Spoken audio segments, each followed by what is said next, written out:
నీ కాన్ఫిడెన్స్ చూసి కొంతమందికి నిద్రమత్తు కూడా ఎగిరిపోయింది బ్రో. ఇంకో 3 గంటల్లో కోడి కూస్తుంది.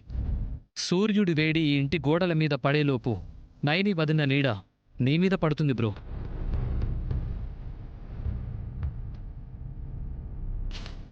ఇవన్నీ సినిమా డైలాగుల్లా ఉన్నాయి కానీ వాస్తవం అనేది ఉదయానికి తెలిసేది.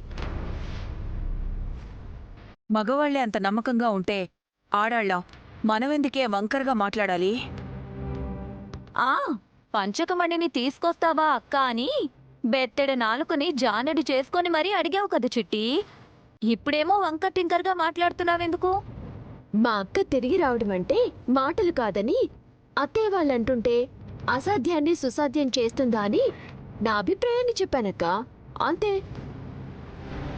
నైని సాధించి తీరుతుంది.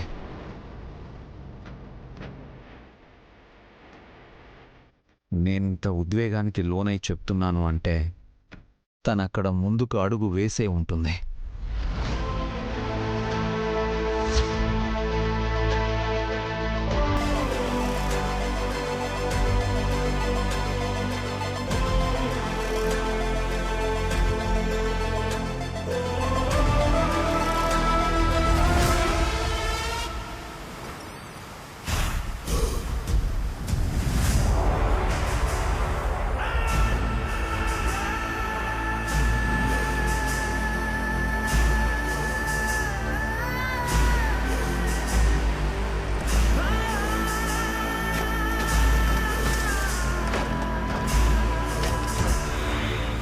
స్వామి, మానసాదేవి దర్శనం కలిగింది.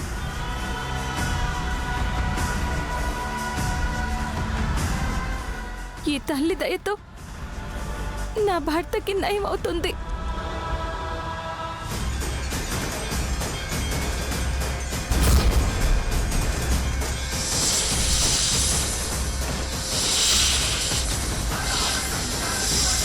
గురువుగారు,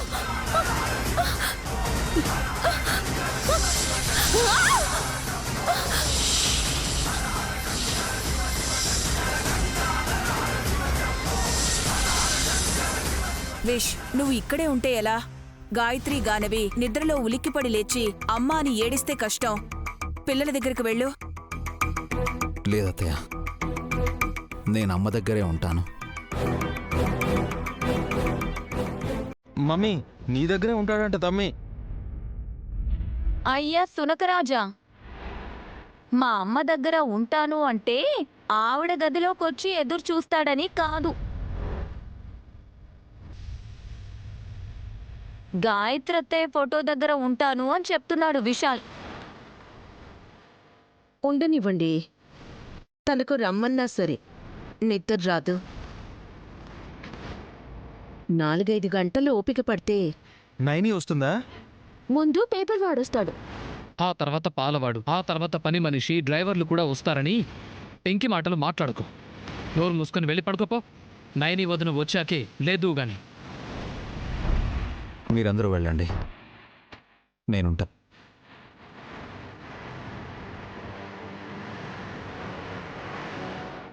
బ్రో, రాత్రంతా మేలుకునే ఉంటే ఆరోగ్యం పాడవుతుంది. రేయ్, తమ్మి ఎవరు చెప్పినా వినడు. ఎగ్జైట్మెంట్ ఎక్కువయ్యి ఎమోషన్కి లోన్ అవుతున్నప్పుడు ఇలానే ఉంటారు. తమరెళ్ళి ముందు పడుకోండి. వల్లభ, విశాల్ని ఒంటరిగా వదిలేయండి. మార్నింగ్ మాట్లాడదాం. విష్, ఏం కావాలన్నా కేకే.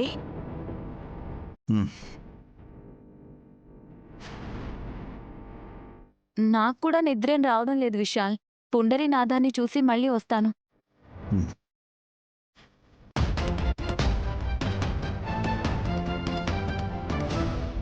నైని, మణికాంత ప్రాంతానికి క్షేత్ర పాలకుడిలా ఈ అఖండ సర్పం కాపలాగా ఉంటుంది. నీటి దీపం వెలిగించకుండా పంచకమణి తీసుకునే ప్రయత్నం చేస్తే మన ప్రాణాలకే ప్రమాదం. సర్పరాజా, అమ్మవారి దగ్గరికి వచ్చిన మేము నియమ నిబంధనలు అనుసరించి పంచకమణిని తీసుకుని వెళ్తాము. నీటి దీపం వెలిగిస్తాం. నా భర్తకి నయం అయ్యాక తిరిగి పంచకమణిని ఇక్కడే పెడతానని మాటిస్తున్నాను. ఆగ్రహించకు తండ్రి.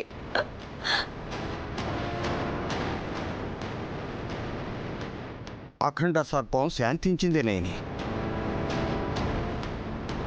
నీ నిరీక్షణ, నీ పట్టుదల, నీ భక్తి నిన్ను ఇక్కడ దాకా తీసుకువచ్చింది. నీ వల్లే నేను కూడా అమ్మ దర్శనం చేసుకోగలిగాను. ఇదిగో ఈ నీటి దీపాన్ని వెలిగించగలగాలి. నీటి దీపం ఇది వెలిగించడమే చిక్కు ప్రశ్న అన్నారు. ఏం చేయాలో అందులో రాసి ఉంది కదా నాయని. మీరు చెప్పారు కదా స్వామి, అమ్మవారి దగ్గరికి వచ్చాక రాయమన్నారు. అవును, ఏం రాయాలో, ఎలా రాస్తే నీటి దీపం వెలుగుతుందో మరి.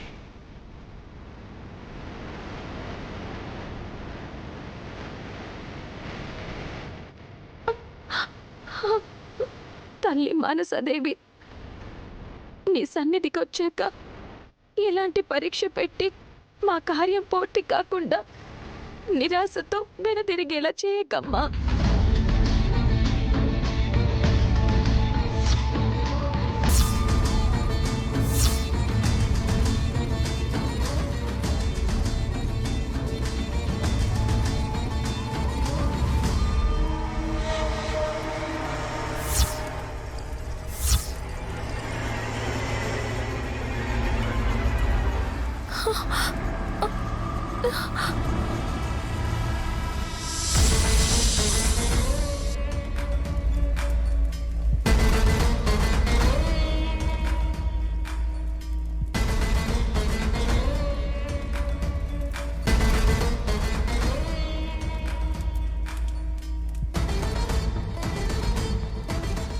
నాయని, రాయి అంటే రాయిని తీసుకున్నావేంటమ్మా? ఈ తల్లిని శరణు కోరితే ఈ రాయిలో ప్రకంపనలు చూశాను స్వామి. రాయి అంటే రాయడం, రాయడం కూడా రాతితోనే రాయడం అనుకుంటా. విశాలాక్షి అమ్మవారి మీద భారం వేసి ఇక్కడికి వచ్చాక నా విచక్షణని తల్లికే వదిలేస్తున్నాను. ఏ ఆలోచన వస్తే అదే చేస్తాను. రాయిని ఈ తల్లి పీఠం దగ్గర రాస్తే ఒరిపిడికి నిప్పొస్తుంది స్వామి. ఆ నిప్పు రవ్వలతో నీటి దీపాన్ని వెలిగించి చూస్తాను. చాలా తెలివైన దానవమ్మా నువ్వు. అలాగే కానీ హా,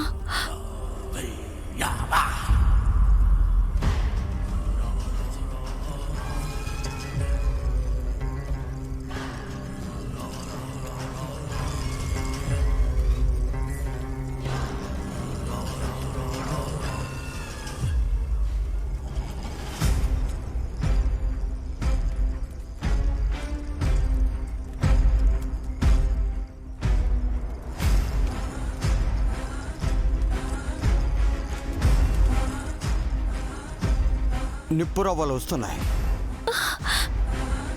రాపిడికి నిప్పు పుడుతుంది నైని.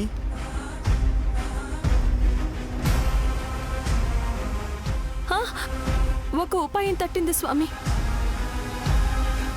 మీరిచ్చిన కొబ్బరికాయతోనే నీటి దీపాన్ని వెలిగిస్తాను.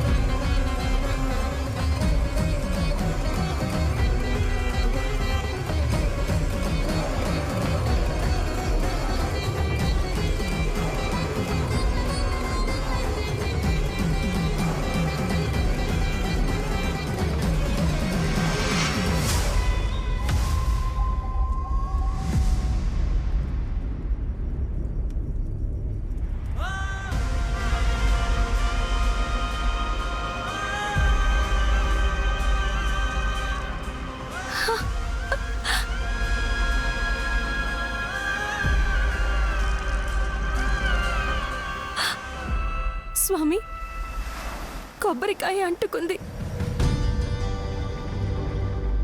అమ్మవారికి దీపారాధన చేస్తాను. నీటి దీపాన్ని ఆ తల్లి వెలిగేలా చూస్తుంది.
పంచకమణి పంచకమణి పంచకమణి.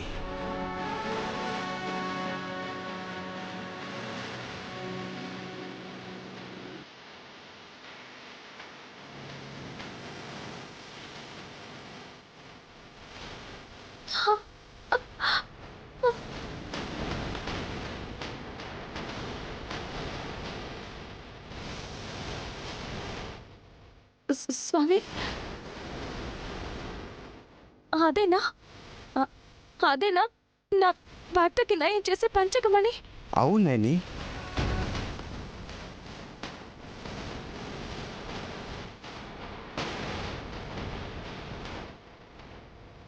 అమ్మ మానసాదేవి,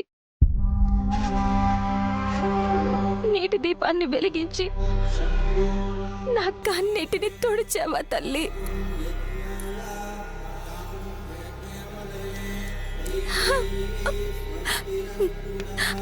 నన్ను నన్ను కరుణించావా అమ్మా? నీకు శతకోటి వందనాలు తల్లి. నీ పంచకమణిని తిరిగి తీసుకొచ్చి నీ సన్నిధిలోనే పెట్టే బాధ్యత నాది. మాటిస్తున్నాను తల్లి, మాట తప్పనమ్మా.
పదమ్మా. రేచుక్క మళ్ళీ పశ్చిమానికి పయనమవుతుంది. మేఘం పూర్ణచంద్రుణ్ణి కమ్మబోతోంది. అంటే వెన్నెల పోయి అగ్నిలావా మళ్ళీ అంటుకుంటుంది. అంటే దారి వేడెక్కే లోపు బయటికి వెళ్ళిపోవాలంటారా స్వామి? అవును తల్లి, త్వరగా రా.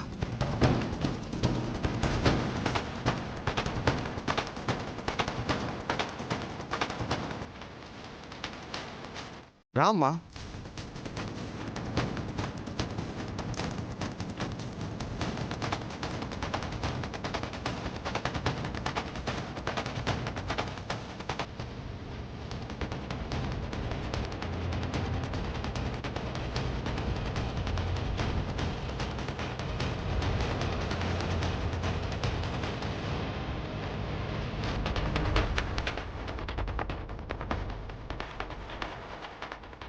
తల్లి అనుగ్రహంతో సమయానికి బయటికి వచ్చేసాం స్వామి. పంచకమణి ఎక్కడుంది తల్లి? నా చేతిలోనే భద్రంగా ఉంది స్వామి.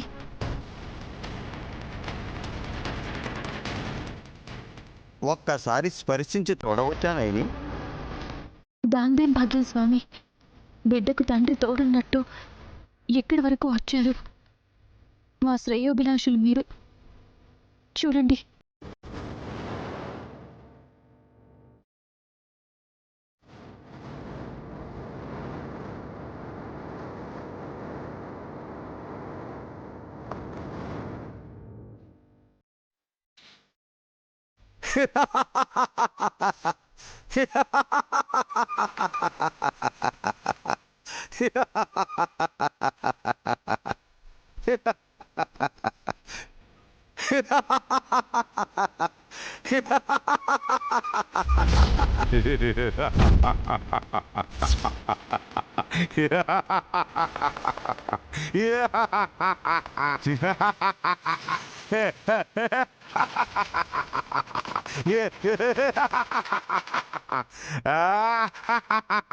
స్వామి,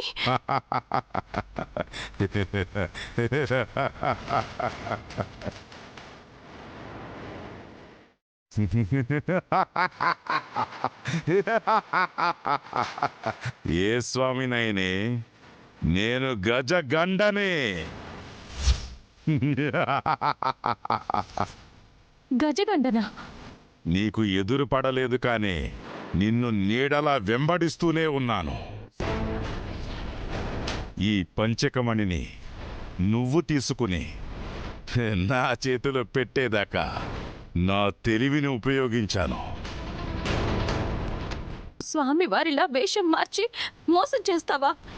గురువుగారిని దారి మళ్లించి అతని రూపంలో ఈకాంత వెంట మణికాంత ప్రాంతానికి వచ్చి నిన్ను చేతబట్టానే పంచకమణి.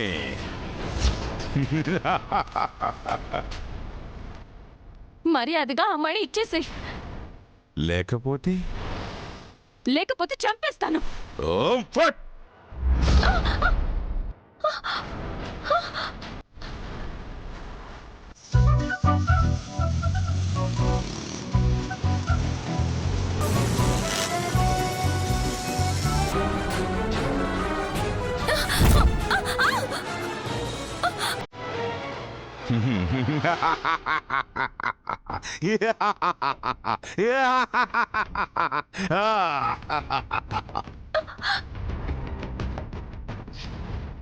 నా కొడుకుని చంపేసిన నిన్ను, నీ ఎత్త గాయత్రీదేవిని వదిలిపెట్టను.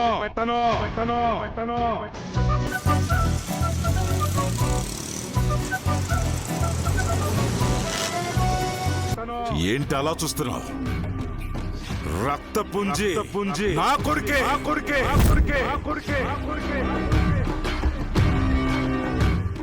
గంటలమ్మ మొగుండిని. నా బిడ్డ శిరస్సు ఖండించిన మిమ్మల్ని నరక యాతన అనుభవించేలా చేస్తా.